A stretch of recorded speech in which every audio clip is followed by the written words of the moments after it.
Hi, this is Tracie Schmidt with Supreme Lending, the Schmidt team, and I am here with Yasmine, an amazing real estate agent in the East Bay area. How are you today, Yasmine? I'm very well. My daughter just got married last weekend. I'm still in wedding bliss.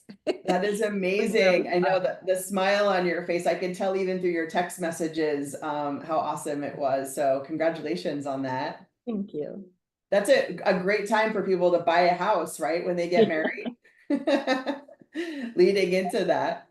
And we have a fund, a savings fund. All That's guests awesome. asked to put money into the house fund. I love it. So we're going to get right into it. So today we're going to have a question for you in regards to a seller and then a buyer. So what do you want first? Which one? The seller would be fine. Seller? All right, let's do it. So I'm sure you get this asked a lot. And so I wanted to have you address this. But when, is it best for a seller to sell their home? And like what happens if it doesn't sell quickly? If they ask you that as a seller, what's your answer to them on that?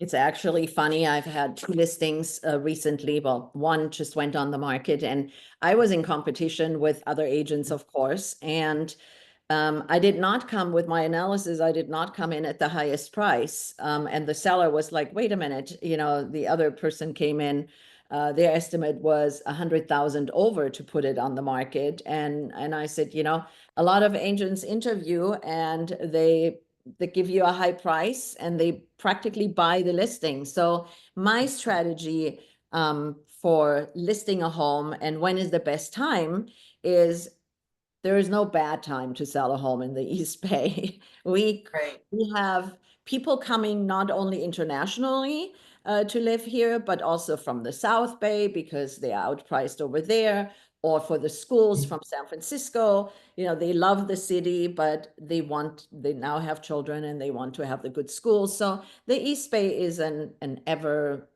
affluent area. So Yeah. anytime is a good time to sell.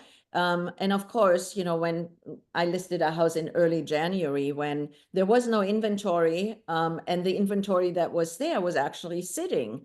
And my clients were like, well, this other realtor said, we should list at 100,000 over your estimate. And I said, you go right ahead. But what will happen is we're going to sit, which actually leads us into the second part of the question, what Yeah. happens when it doesn't sell? So my strategy is to get data from everywhere. So I go to the Redfin and the Zillow and the Realtor.com search engines, and I do look at their estimates. And then I go to MLS and see, what has recently sold and how long have the homes been on the market. So with that data, I then go to the client and I said, okay, there are different strategies. Do you want to sell quickly and with the biggest exposure possible? And for me, it's when somebody is considering, oh, I want to sell my house for 1,200,000, my recommendation is go slightly under because you still have the other part, the 1,000,001 people in there. Um, Right. so that's how I go. And my strategy right now, because of the interest rates and the fear and the economy and internationally, I want clients to feel comfortable. So I Right. want them to be the decision maker. And I tell my sellers that I'm like, why don't we let the buyers decide? Why don't we find the price? Why don't we look at comps? We go to the search engines, we pick a price that is compelling. So let's pick Yeah. a compelling price, and we don't need to go there. But with the exposure that we are going to get, it's going to be very easy to see, are we priced okay? Are we priced too low? If we are priced too low, and if that's their concern, then the market will adjust it. So I put that home that I spoke of, I put it on the market at the price that I suggested. And they were like, oh, but if we don't get anything, and I wasn't really thinking that we are going to have, such quick response because the neighboring homes were on the market so long. So I Right. put it on the market. We did one open house weekend. We did brokers open. Not many people came, but on the evening of the brokers open, I got an offer $80,000 over. And it wasn't because I was underpriced, but it was about positioning myself or the house in the most advantageous way with staging, and the clients still lived there, but we were Yeah, able to really, really maximize the whole thing by proper staging, my advice, my guidance, open houses with another agent, and my team being so engaged, and then the online marketing with Facebook ads and so on. I feel that I really, really blew them away with how strategic my process was. that's awesome. So really the answer is, when's the best time to sell? Anytime, right? That you're ready. And then if it doesn't sell quickly, you're strategically working with your sellers to see how quickly do you want to sell or don't you want to sell, market it appropriately, set the price correctly, be competitive in the market, but still show, like stand out for your seller with Absolutely. things. So awesome. Okay, Thank you let's for move. the summary. Yeah, you're welcome. Hey, I was paying attention and listening. I know what you do for your clients. So, and then so for the buyer, same kind of thing, talking about price, because you're representing the seller, but a buyer may come in either with a different agent or a buyer that you're representing, and they're wondering, hey, is this house priced fairly? Right. And what do I look for when I'm touring the home? Because if you have it staged amazingly and everything looks so pretty, right? What should buyers though really be checking out and looking for and knowing that they're getting a good deal when you work with them? What's your advice to that?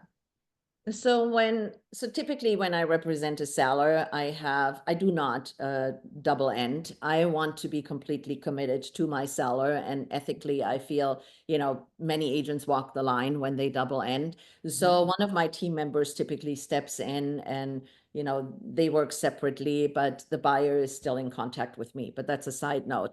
Yeah. So when I tour with clients, for example, I really, really think it's in their best interest to use me to their fullest advantage by touring with me, to get Okay. an idea of how I analyze and how I go into the property and what I look at. So my new clients, my new buyers, I schedule an appointment and I go in there and I point out things that a realtor eye sees, Hmm. like cracks or Yeah. sliding floors or, anything that's not cosmetic, because most buyers just walk into a house and they say, oh, what a beautiful piece of art on the wall. Or Yeah. They're looking at the wrong things. Yeah.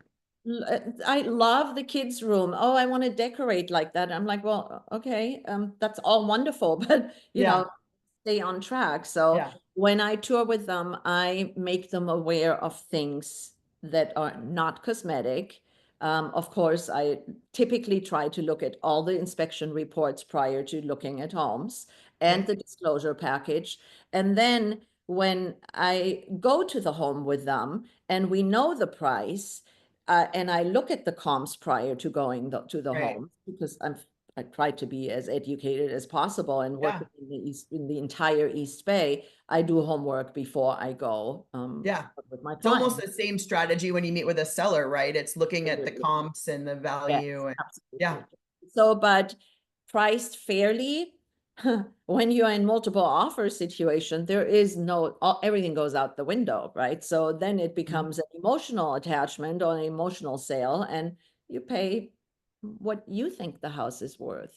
Yeah. If you want to get a deal, then you need a totally different strategy, and I'd be happy to discuss that with any. Yeah. And you're really talking, I mean, your market is, the East Bay market, which, every market in California is different. And you're talking to really your expertise where, people are coming into that market and it's a little bit of a higher price point. And so, you need to make sure too, like, is there a way you can try and find out how many potential offers there might be, right? Strategizing in that way and developing a good relationship with the seller's agent as much as you can. So I think Absolutely. doing I all of thrive on those that. things, yeah, all of those things help your buyer. So, well, you always do such an amazing job, and I love having these quick calls with you and to get them out there, to your market and have people understand the value that you provide when you're the realtor that they work with. So, I appreciate that. And do you want to kind of give a shout out of how people can get in touch with you?